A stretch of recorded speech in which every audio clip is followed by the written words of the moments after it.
Welcome back to the Business Simple podcast. It's your host, James, and today I'm joined by Lewis Lowe. Lewis is a career commercial electrician who grew within some of New Zealand's leading electrical companies in the commercial segment, had some incredible bosses that he'll talk about in this episode, and has also been a property investor throughout that career. Really looking forward to this episode. There's some exceptional insights in it for pretty much everyone, no matter what you do. Enjoy the episode, and as always, thanks for tuning in. I'll see you in the episode.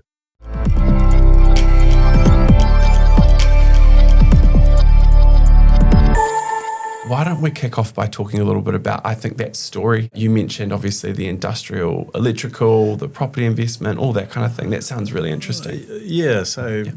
Apart from cars, which, as I said, when I got Matchbox toys when I was 5 or 6, I loved them and still love cars ever since.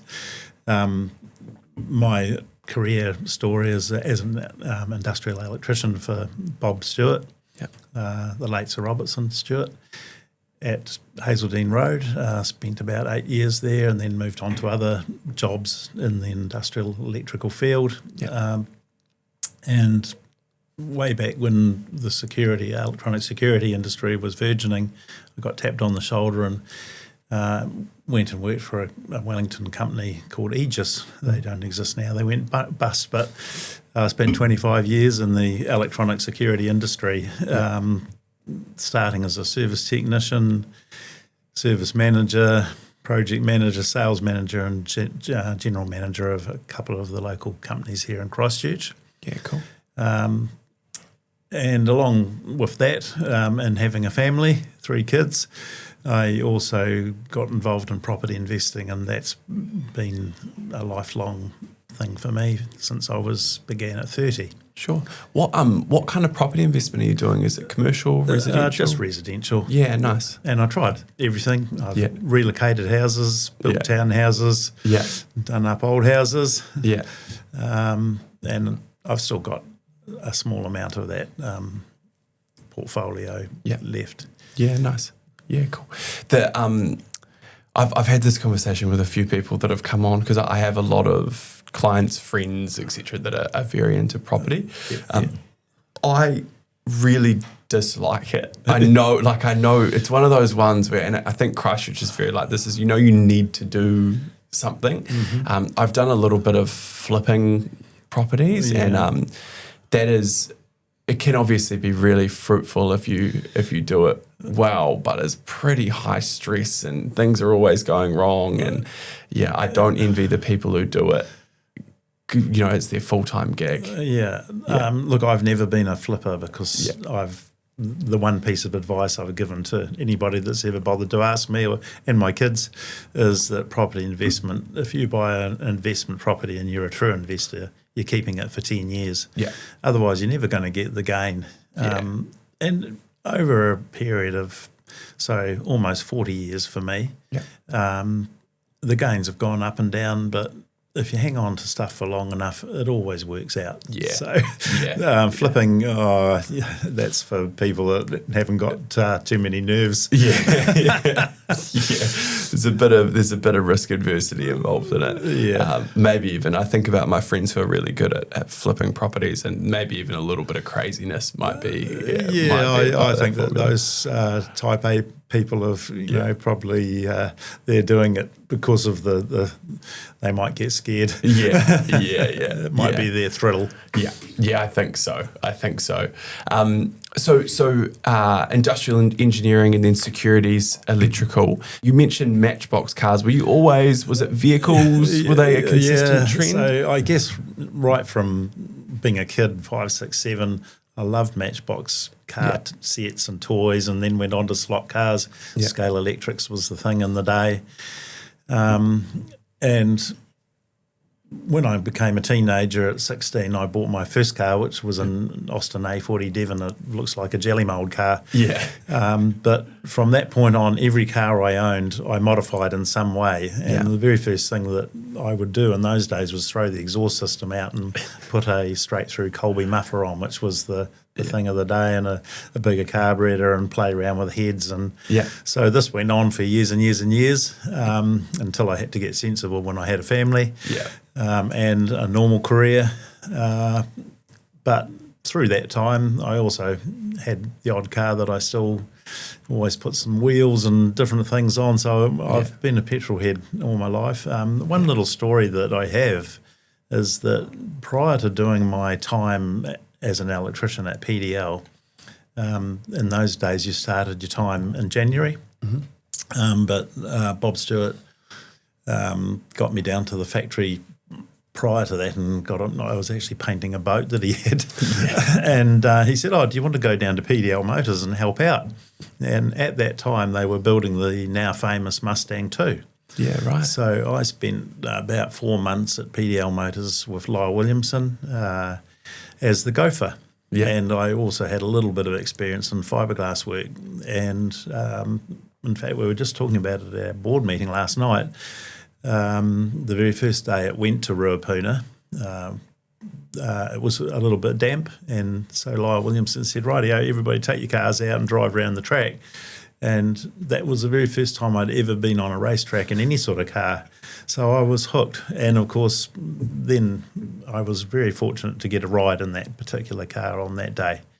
So quite a story, really. Yeah. And of course, I probably didn't fully appreciate the incredible engineering and what that car was going to go on to become. But of course, it was an interesting story and just added to my love of motorsport. Yeah. But as I say, career comes along, kids and that, and you don't have spare money for motorsport always. So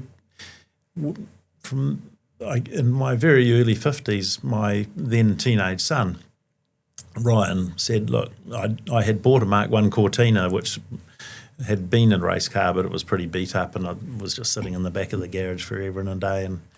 And he said, look, what are you going to do about this car, Dad? Why don't you fix it up and use it? And that was my sort of light bulb moment. And so I did fix that car up. And so in my early 50s, I got out to the track and I started motorsport, and I was absolutely hooked, of course. Yeah. And like most people, I just competed there, went along to various club meetings and other meetings and ran my car, and then eventually got a more powerful car, a Datsun 240Z. Yeah. And along the way, I also, because I wanted to give back to the club, because I appreciated, what the club entirely runs on volunteers, really. Yeah. I became an auditor. So when you bring your car to the racetrack, you have to have it checked for safety and that. So I did that for a number of years. In fact, I'm still a scrutineer in the motorsport New Zealand system. Yeah. And at some point, I thought, maybe I should get on to what was the management committee in those days. It's now called a board of governance. Yeah. So I got voted on there and spent a couple of years as just a committee member. And about 3.5 years ago, got tapped on the shoulder and said, would you like to run for president? Yeah. Which I did. Nice. And there's been massive change, to be fair. We've, like every club in New Zealand, I think, has gone through this thing where you've got to become a bit commercial. Yeah. Otherwise, you just stop existing. Mm-hmm. Big money is involved now. So my guidance is to bring the club forward with new thinking, new ideas, and bring us, without losing that club feeling and the ability to access the track and get out and do motorsport, but to put that commercial aspect in place. Yeah. So that the club has a future and has the right financial sound future behind it. Yeah, and we are. I've only been on the track there once, but we are so lucky to have that just around the. It's so close and it's such a capable track.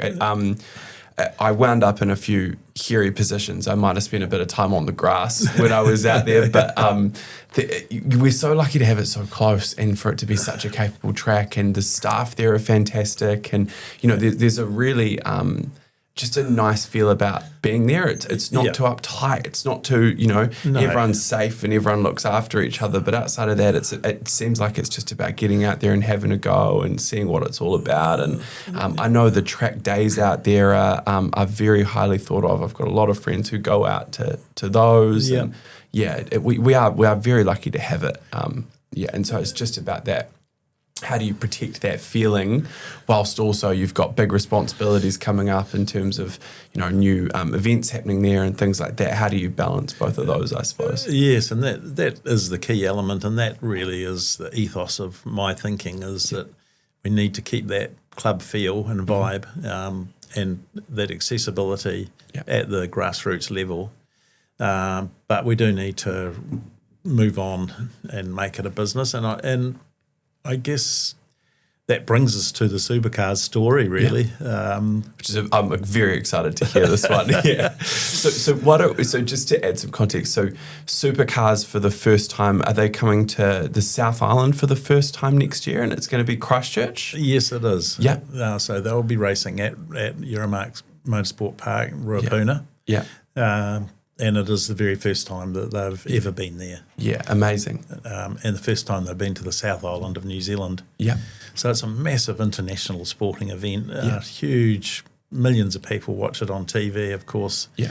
I feel it's getting it is not all down to the Canterbury Car Club. There's obviously a number of factors. There's MB, the government agency that are obviously putting a lot of money into transporting them here and whatnot, and Christchurch NZ, of course, who are essentially the promoter, the city council wing of event promotion. Yeah.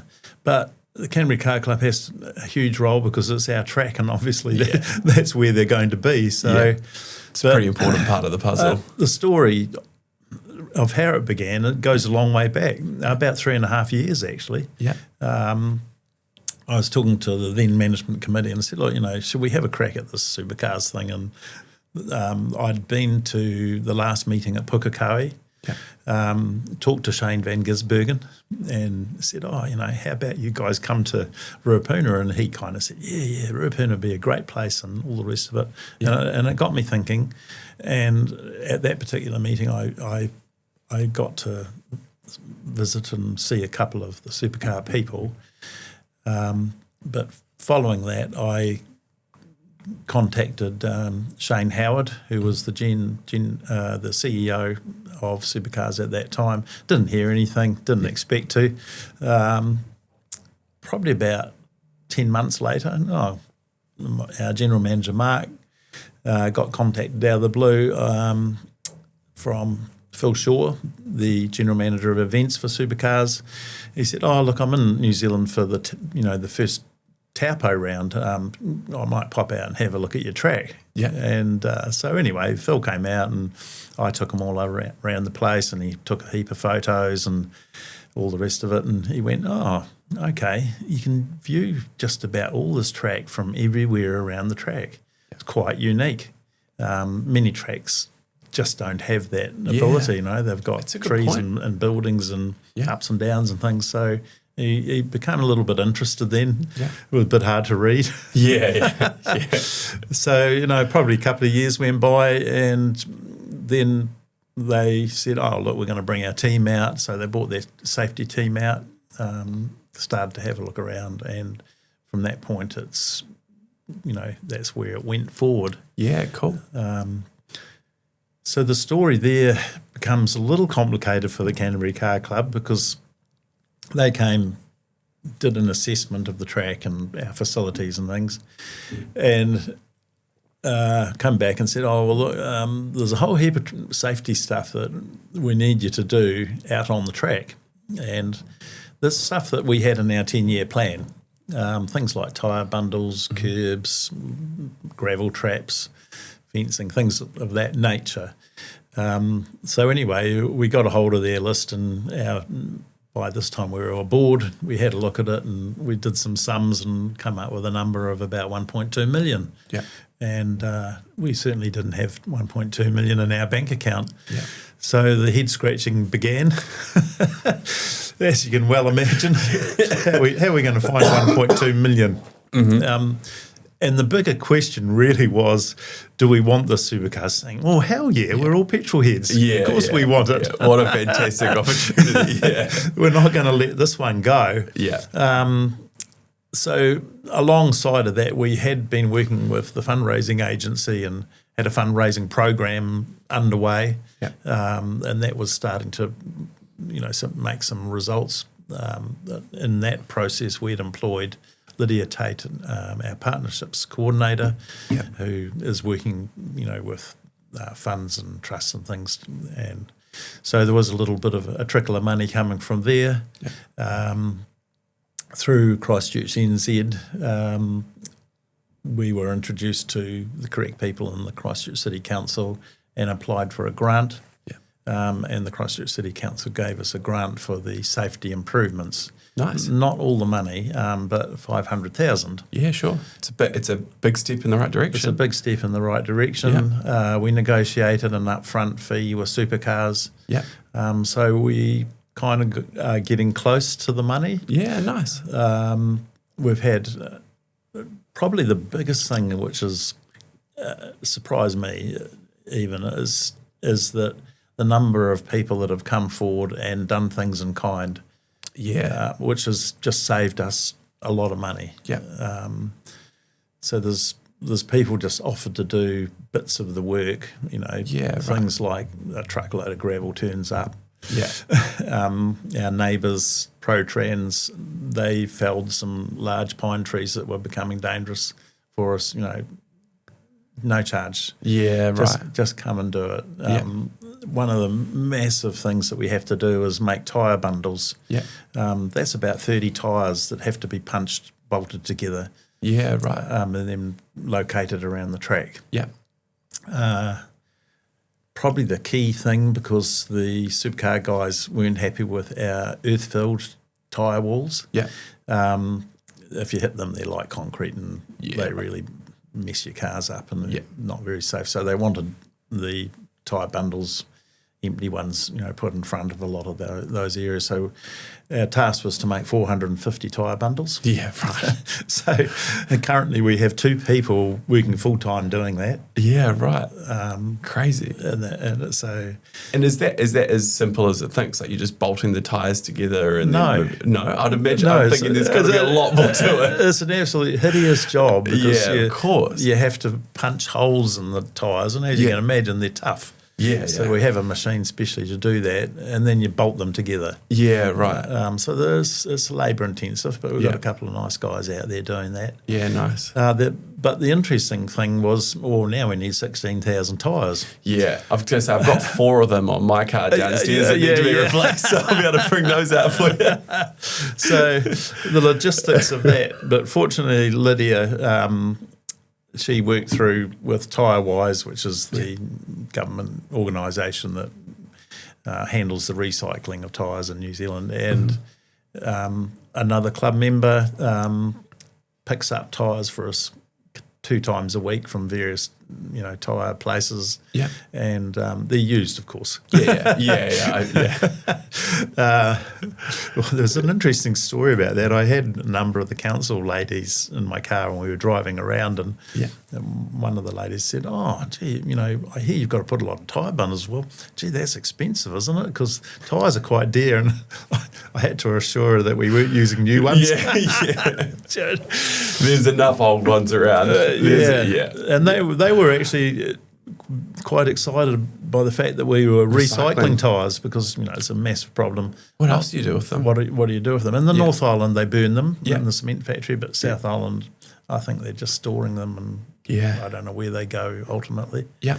So anyway, we're doing our bit there, which is great. Yeah, nice. That work's all underway. We've done a number of gravel traps, and we've got Fulton Hogan booked in for December to do some track works. Cool. So we feel we're we're getting there. Yeah, nice. That's really exciting. And so in terms of because I know you come into this job through a love of motorsport and you're largely retired. I'd imagine you're feeling a little bit less retired at the moment in the build up to this. But how much is your day by day in terms of logistically managing what's going on? Are you actively trying to? I'd imagine you're not quite at the 1.2 million yet. You've got some more money to collect. No. So I don't have to do stuff every day, although there's always emails and communications and things like that to deal with. Yeah.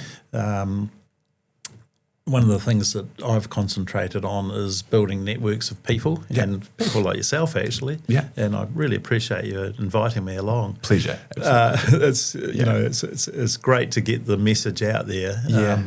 There's a group called Friends of Ruapuna, who are some of the more elite businessmen around town.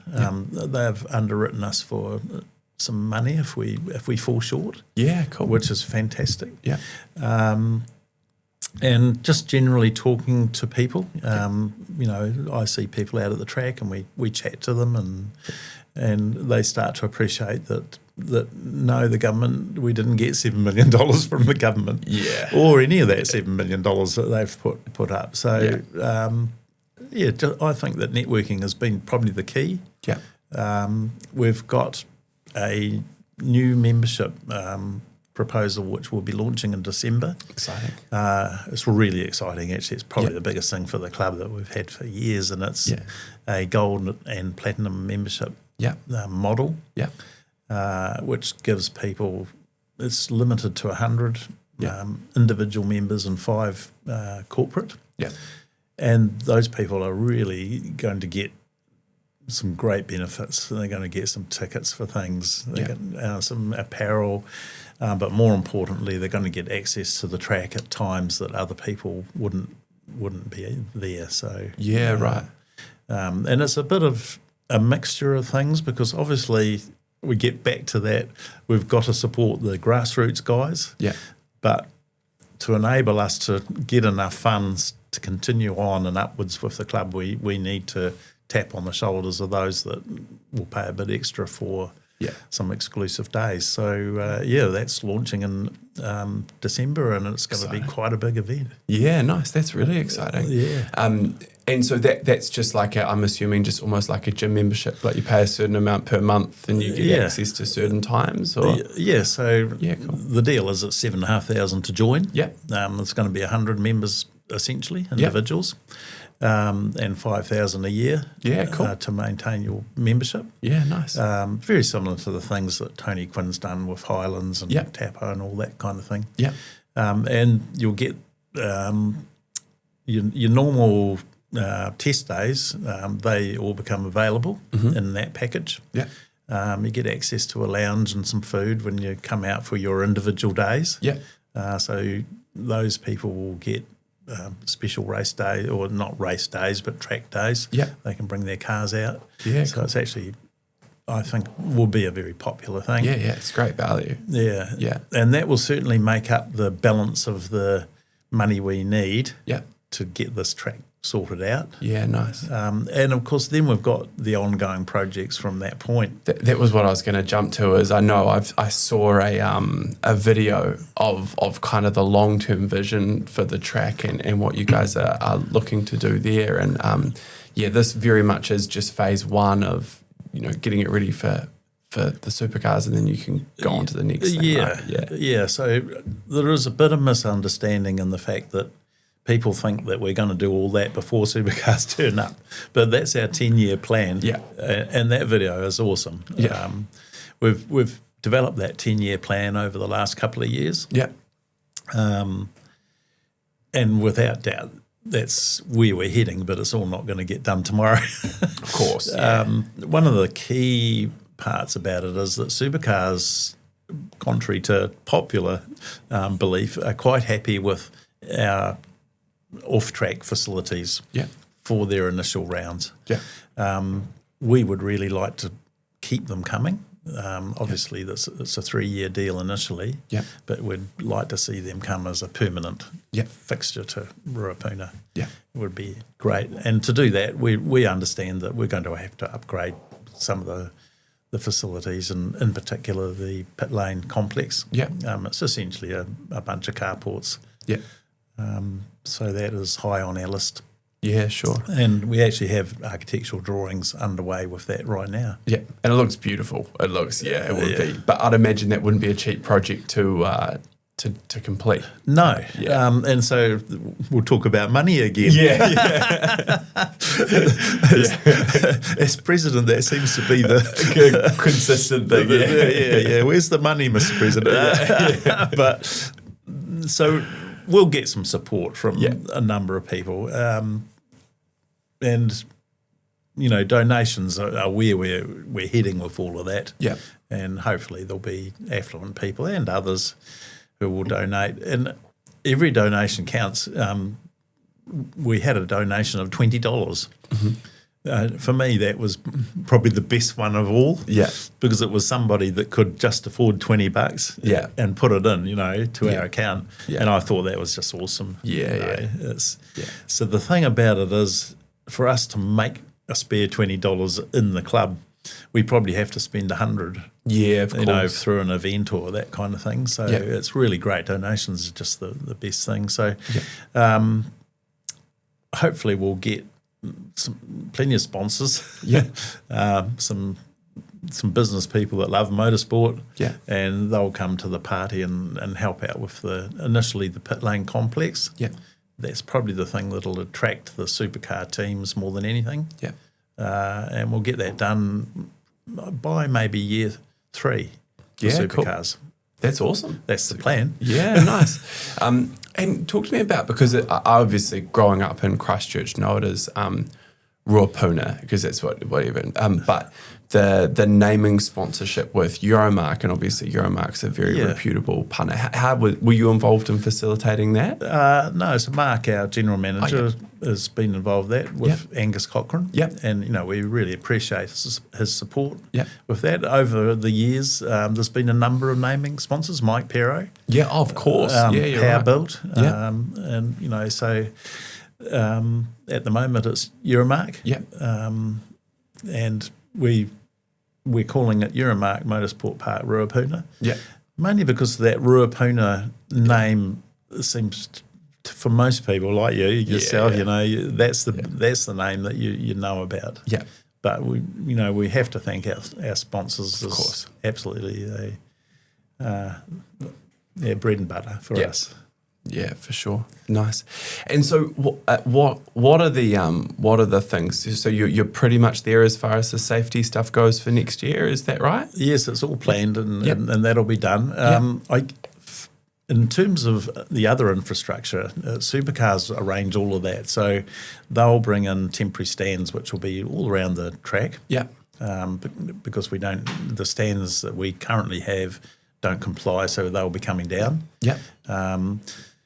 In the longer term, and this is a big part of what I do, is talk to a lot of people, including people like the mayor, who's also a petrol head. He's actually sat in that seat. I don't know if you've heard. I've watched his podcast. He was awesome. And the Apollo Stadium, as it sits now, of course, once the new stadium just down the road from here gets underway, Apollo Stadium will get dismantled, and we're very much hoping to get some of the corporate boxes and quite a bit of the seating. There's a lot of sports organisations obviously would like to have some of that.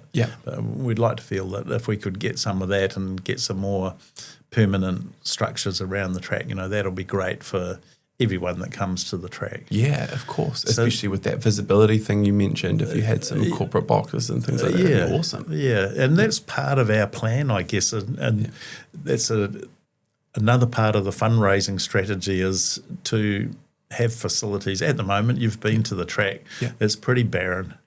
There's nowhere to bring, mum and the kids and girlfriends and friends and house them in a nice place. If it's a rotten, cold day, they're just standing outside essentially. So that's really part of our big plan is to have some places where those people can go. Yeah.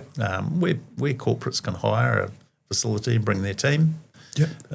And if we can get some of that stuff from Apollo, that will be really good. Yeah, and I suppose that gives you, it's that, it compounds a little bit, right? Because that gives you, I know a lot of the guys who race in like the local series and things like that in New Zealand, they are all in business. You know, running those cars isn't super cheap, so they've got to have something that gives them money to do that. And I'd imagine if when they're doing events, they had the ability to hire a box and invite the team along and do this, and you know, it creates more revenue opportunities. Absolutely, and that's part of where I've been taking the club over the last few years, is to create those new opportunities, new income streams, and more sort of permanent income streams.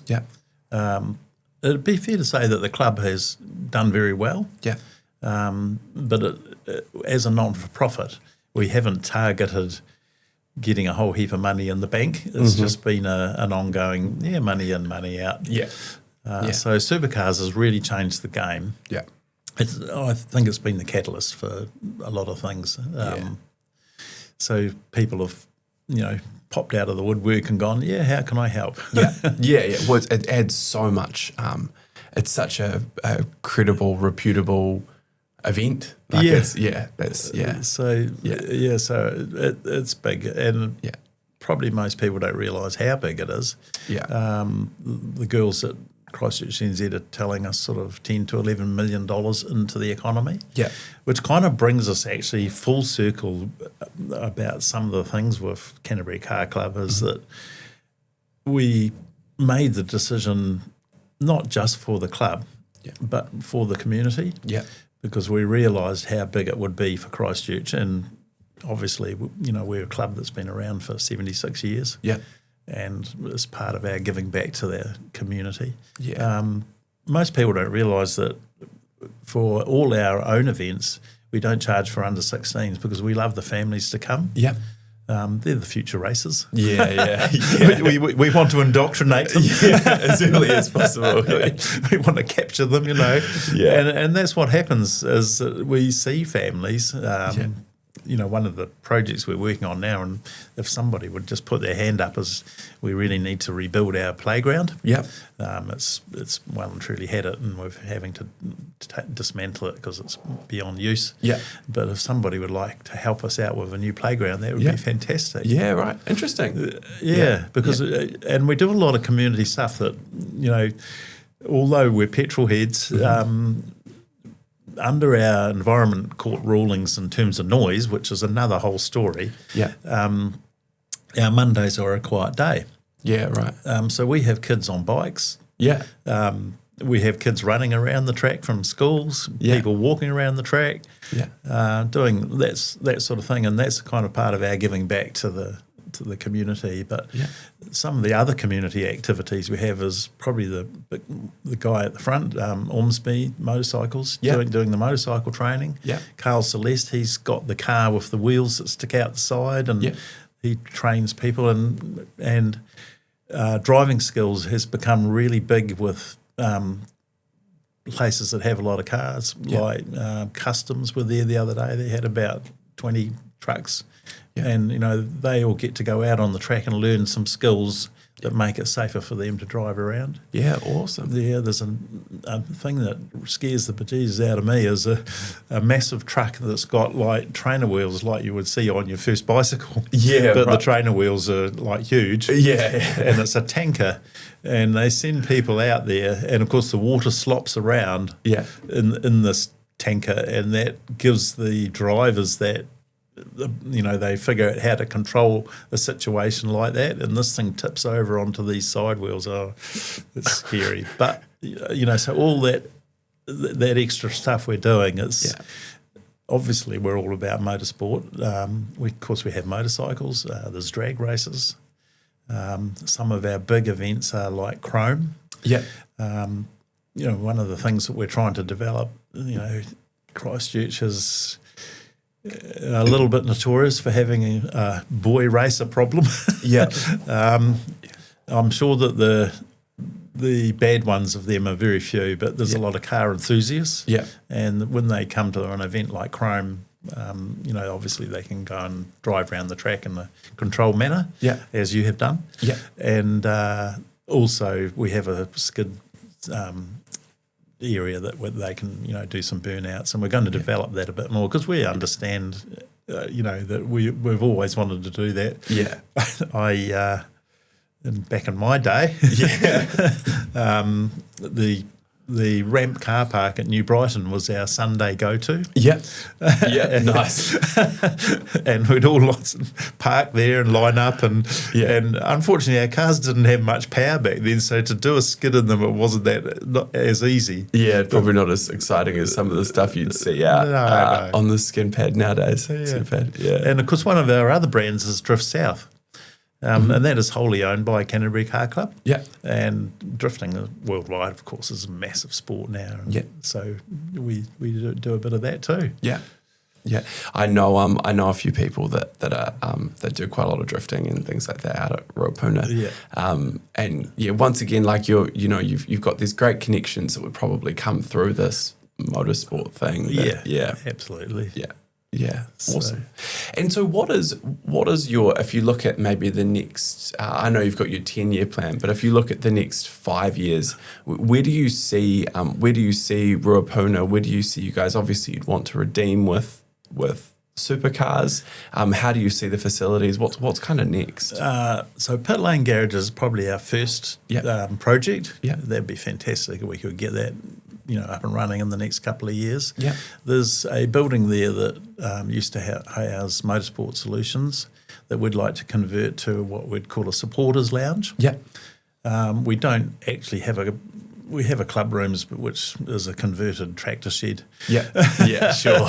So we'd really like to have a proper club rooms. Well, for two reasons. For our members, but also once again, there's commercial reality of being able to hire it out. Yeah. So that's the conversion of a building that we already have. Yeah. In fact, it's probably the prime spot for viewing in the park. Yeah, right. It's got a platform veranda there already. Yeah. And our plan is to extend that building and make it, for about 100 people. Yeah, cool. I think I've stood up there when it came out. Yeah, I think I had lunch up there. It was really that cool. Concrete veranda. Yeah, you can see the entire track as well from it, which is really cool. So we've got fully drawn plans for conversion of that with an atrium area and a lift and all that. So nice. If somebody had a spare $1 million and wanted to throw it our way, we'll put their name on that use. building. Nice. So those probably are the first two. We'd like to build some garages at the back of the track that we can rent out. Once again, it's all part of our ongoing income project. Yeah. So makes sense. So those are probably the first three, and then the control tower. Our control tower, you've probably noticed, it looks like it came from an airport, and it did. Yeah, right. It's an old control tower from Christchurch Airport. Yeah, right. But it's very, very tight in terms of space. So at some point that needs to be addressed as well. Yeah, sure. There's a real, and it's very Kiwi and it's very Christchurch. There's a real resourcefulness I kind of am getting as a bit of a trend across this whole, it's Christchurch people helping out. It's trying to repurpose things where they can be. It's quite cool. It is, and that help in kind thing. I guess I'm always blown away by just people ring me up and say, I hear you're doing this. I'll help out with that. So that is I think that's actually a real Christchurch vibe. Yeah. It's unique in many ways to Christchurch. I doubt that it happens in Auckland so much because they're a bit spread out. Yeah. But because we're a donut city and everyone knows everyone, you'll be well aware of there's only 6 degrees of separation. Yeah. It's probably more like 2 in Christchurch, more I'd say. likely. So in the motorsport world, that's the exact same thing applies.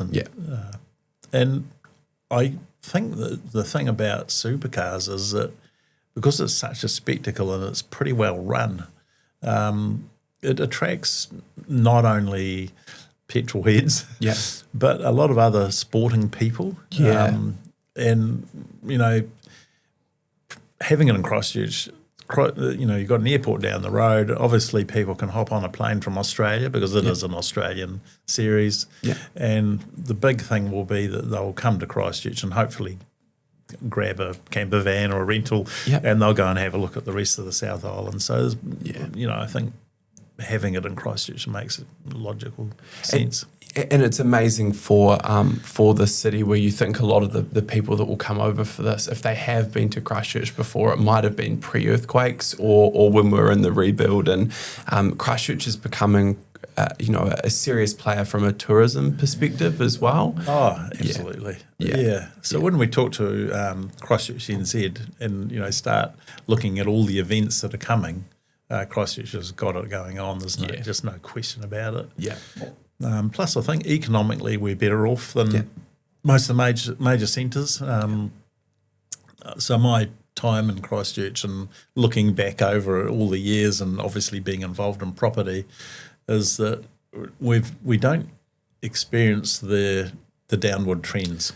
Yeah, a little more stable. Yeah, we go flat from time to time. Yeah. But we don't go backwards like Wellington and Auckland. Yeah.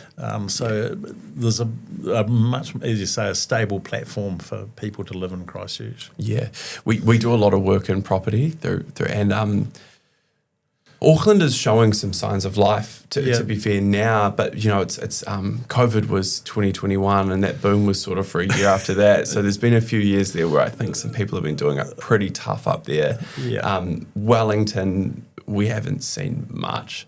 I'm optimistic maybe it's starting to turn a corner, but it's been pretty tough across both of those cities. Whereas in Christchurch, it has been challenging. And there's no, but it's not the same challenge. It's a very different, and also it was never going to continue the way that it did post-COVID anyway, because that was a bubble. It was a bull bubble. rush. Yeah. I think that there's still earthquake money around. Yeah. That's probably, the first factor for Christchurch, which is good. And then, of course, you've got my generation of baby boomers, even though we've ruined everything. But what we are about to do is divest ourselves of whatever money we've got. And those two factors alone, I think, especially in Christchurch, because it is an older population, that's just going to keep on boosting Christchurch up. I think so. And I think it keeps good stock entering the market. And I think, people in Christchurch are biased to their own sort of little backyard and, the dog can rip around in it and they are. Absolutely. And it's amazing to see. We own a few properties.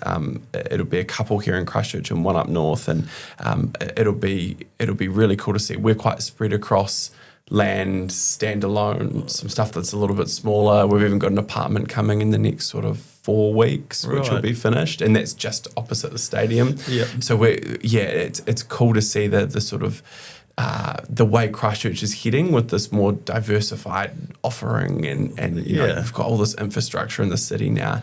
No one would have believed you if they told you that there'd be 30,000 people living in the city 5 years ago, even, let alone 10. No, absolutely. And I think the quarter acre dream has been cut in half, obviously. An 8 acre dream. That's right. But for a lot of Christchurch people, and I think I see it in my own kids. Because I've got 3 grandkids that are young, but I see that there's a generation of your age that the families still want a green space. But there also are a lot of people who don't have kids that do want the apartment living. And, it is the right thing to do to fill up the middle of the city rather than spread out for miles. And if you look at Selwyn and the growing pains that they're having, I think that's an example of why we shouldn't spill out too much. Yeah, it's just this trade-off, right? Like you have too much stock in the city, and then there's challenges there. You have too much. It just is, and then you've got infrastructure and stuff like that becomes pretty challenged. So talking about the city going out, I probably should bring Ruapuna up again. Yeah, for sure. Yeah. And we've seen what's happened to Western Springs, for example, where the housing's coming in around it and noise has become an issue. Yeah. So this is another great thing about the Canterbury Car Club and Ruapuna is that probably 7 years ago we were taken to task through the Environment Court in terms of noise. Yeah. Via some complaints from people. Yeah. And it's probably the best thing that ever happened for the car club because interesting. The Environment Court set some standards. Yeah. And they created a balloon around Canterbury Car Club and the Speedway next door. Mm-hmm. And so anybody that comes to do a development anywhere near us has to comply to our noise regulations. Yeah, right. Wow. For instance, there's a temple going to be built, a Hindu temple, and they have to put triple glazing in to keep the noise out. Yeah, right, rather than you having to be quieter. Rather than for us. So the council has been very wise and created this balloon of noise, and they've allocated which days, as I said, Monday's a quiet day. Yeah, and so is that just your only quiet day a week, or is there a few of them? We'll get technical. But some days are 90 dB. Yeah. Some days are 95 dB, and we've got some special days for the likes of the drag races and the Formula 5000s. Yeah. That are very noisy. Yeah. So we've only got a few of those days. Sure. We use them at Scope only. Yeah. At the Scope event. Yeah. So we manage all the other days. Yeah. Cool. For most people, they probably don't know, but there's a microphone out on the track which runs 24/7. Yeah, I did and know is that. recorded by Environment Canterbury. Yeah, right. So we're really, really tough on noise. Yeah.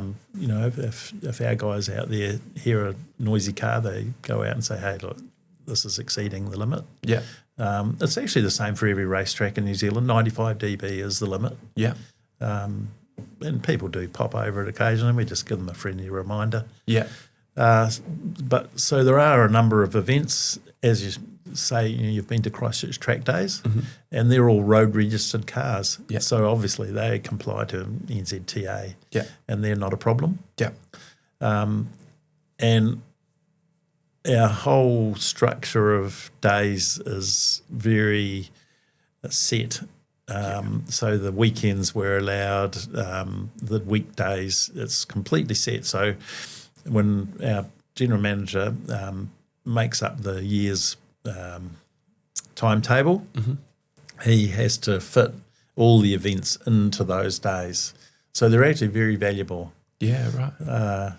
So it's complex. Yeah, it is fantastic to have that reverse engineered because the development of Christchurch is getting closer and closer and closer to the track, and I think about that new NPD and those shops and things like that. And that's obviously quite convenient because when I was there, I could pop down and get some gas at lunchtime and shoot back. But that's all that's getting a lot closer. And there's a lot more infrastructure heading out in that direction, I think, as well. So we're very much protected by the noise ruling. It's fantastic, actually. So everybody that, for instance, just across the road, the council of next to the golf course in Heskett's Road, there's been a number of sections there that the council own. And there are houses on them, but they're mostly abandoned and not being used. But I believe the council is selling that property. But it's all subject to knowing that you have a neighbour that is going to make noise. And so great for Ruapuna. Yeah. And there's also, I suppose, with what you're doing, there's no noise at 11 p.m. No. It's during the day. Mostly during the day, although the speedway can run until 10 Yeah. on a number of days. Yeah. We have a 6 p.m. time limit. Yeah. So on occasions there's been events that are televised and they've got a bit behind and they just squeak over. But so here we go. Of course, we've got the prison bounds two sides of our park. Yeah. I didn't know that. I didn't realise they were. Yeah, right. Yeah. So when you look out to the sort of the northwest, that's the Christchurch prison there. Yeah. And actually they've been good neighbours in terms of they're going to provide, they've got some paddocks there. They're going to make them available for Supercars parking for free. Oh, wow. Yeah. That's fantastic. Yeah. Yeah, nice. Okay, cool. Is there anything else that you'd like to go over as part of the episode? Sorry, I'm just a little bit time conscious, but obviously it would be good to wrap up with a bit of, if we want to help with the Supercars thing, how people can do that. But so the best thing that you can do is go to our website. Yep. There's a Canterbury Car Club. Yep. There's a donate now button. Hit that. And pay lots. Or if you're a business and you're thinking about putting a sign out there or something, we've still got some spaces. You'll see there's a name, Lydia Tate.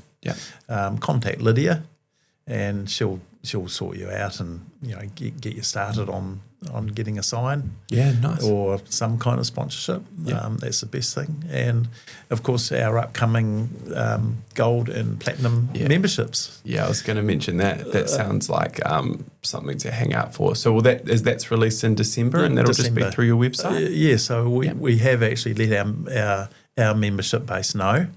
And we've had probably 50 registrations of interest already. Yeah, cool. So there'll be initially 100. And obviously there'll be some will turn over. The reason that we've limited a wee bit to 100 is that we want to make sure that everybody that joins can have that experience on the track. It sounds like an amazing product. It sounds pretty cool. And I guess I'd just like to finish by saying that why do we do motorsport? What else would finish? You've been out on the track, and if you can get yourself in a race car, it's entirely different to just driving around the streets, or you thought that you were great because you managed to get 160 k's out of your car somewhere down the road and didn't get caught. But when you get out on the racetrack, you've got G-forces, and people don't appreciate the amount of G-force and the forces on you, and it's that thrill of that force. It's just incredible. Once you've been in a proper race car, you'll never forget it. So if you're keen on motorsport, come and see us. And so you have like products or services available where people can jump in a race car with people? So there's Chris Hyde, who's got the training school out there, and the V8 Supercar Drive. So you can get out with him. If you haven't got a race car, you probably really need to come along on a club day or something and talk to somebody and see if you can get a ride. There is one day a year where we have rides for our volunteers. So I really like taking people out because, the volunteers, apart from our board, and that we have about 250 volunteers. So these are the people that man the flags. They're out on the track. They're driving around rescuing people if they go off and all that kind of thing. It's incredible, eh? It's a huge amount of people. It is. It's just amazing. There is just, and I admit that I've never actually been in a race car with a professional driver. I like to think of myself as one sometimes, but I'm pretty sure I'm not. But there is just something about that, like, first time on a track and just that whole experience. It makes driving on the road feel quite boring in comparison, which I think is good because I don't think people should be driving their cars like race cars on the road anyway. Well, look, I'd have to admit that before I started racing on a track, I was probably not a good driver in terms of speeding. But as soon as you start racing on a track, you actually slow down on the road because you feel quite unsafe. Yeah. Because there's a lot of idiots around. Yeah. At least on a track, you're in a very safe environment, and everyone's going the same way most of the time. Yeah. Yeah, for sure. For sure. Cool. Well, thank you so much for It's a pleasure. your time. Yeah, it's been fantastic. It's been fantastic talking to you. And if you'd like one of those memberships, I wouldn't miss that, because I think they'll go pretty quickly with there only being 100 available. So Absolutely. yeah, cool. Well, Yeah. thank you very much. I'm looking forward to seeing all of this evolve over the next few years with you, and I'm really excited for us to come. Yes, and an absolutely exciting future for the Canterbury Car Club and Ruapuna. It's definitely, I think, cemented our future. Yeah, for sure. Appreciate your time. No, pleasure. Thank you, Lewis. Thanks, James.